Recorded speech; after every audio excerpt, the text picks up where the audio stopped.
एक समय की बात है। एक अध्यापक एक अमीर शिष्य के साथ कहीं जा रहे थे, तो रास्ते में उस शिष्य को कुछ मजाक सूझी, क्योंकि उसको रास्ते में किसी गरीब मजदूर के जूते दिखाई दिए।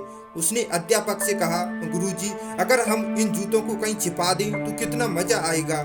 देखते हैं कि मजदूर पर इसका क्या असर पड़ता है। उसको तो मजाक सूझ रहा था, लेकिन गुरुजी ने कहा, नहीं, गरीब इंसान के साथ इस तरह का भद्दा मजाक करना ठीक नहीं है। फिर गुरु ने कहा, क्यों ना हम जूतों में कुछ सिक्के डाल दें और देखते हैं कि इसका गरीब इंसान पर क्या प्रभाव पड़ता है। उन्होंने ऐसा ही किया। जैसे ही मजदूर अपना काम करके लौटा और उसने एक पैर अपने जूतों में डाला, तो उसको कुछ कठोर सा महसूस हुआ। उसने अंदर हाथ डालकर देखा तो उसको कुछ सिक्के दिखाई दिए। तो वह थोड़ा आश्चर्य में पड़ गया। उसने आसपास किसी को देखा तो उसको कोई भी दिखाई नहीं दिया। वापस उसने दूसरा पैर अपने जूते में डाला तो उसमें भी उसे सिक्के दिखाई दिए। अब उसने दोनों जूतों के सिक्कों को अपने हाथों में रखा और प्रभु की तरफ इशारा किया।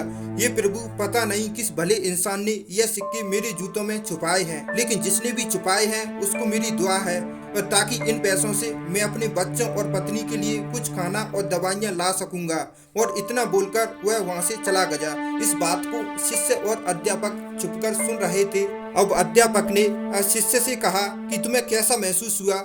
शिष्य ने कहा, मुझे बहुत खुशी हुई कि अगर हम किसी को कुछ दे नहीं सकते तो उसे हमें कम से कम परेशान तो नहीं करना चाहिए, क्योंकि इस दुनिया में आधे से ज्यादा लोग ऐसे हैं जो इतने परेशान हैं कि आपकी छोटी सी मजाक उनके लिए मौत का कारण बन सकती है। इसीलिए लोगों से उनकी परिस्थितियों को देखकर व्यवहार करें, ना कि गरीबी और अमीरी को देखकर। अगर आप खुश रहना चाहते हैं तो अपनी खुशियों को बांटना सीखें।